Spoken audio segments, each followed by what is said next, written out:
রাসূল পাক সাল্লাল্লাহু আলাইহি সাল্লামের আমলে এবং তাদের অনুসারীদের আমলে এরকম রাষ্ট্রনায়কদেরকে দেখা যেত। জনাব তারেক রহমান সাহেব দেখেন কুরবানি ঈদে যাতে রাস্তায় বর্জ্য ময়লা এগুলা পড়ে না থাকে সে কারণে 4 ঘন্টা একজন প্রধানমন্ত্রী রাস্তায় রাস্তায় ঘুরেছেন। এটা একটা বিরল ঘটনা। আমি নিজেও 4 ঘন্টা ঘুরি না, আমি তো একজন কর্মী।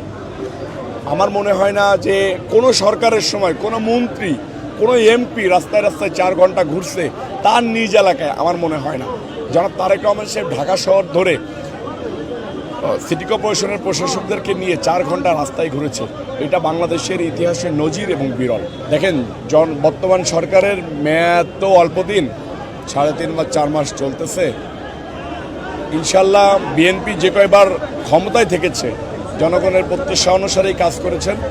তারেক রহমান সাহেব এই 3-4 মাসেই জনগণের নেতাতে পরিণত হয়েছে।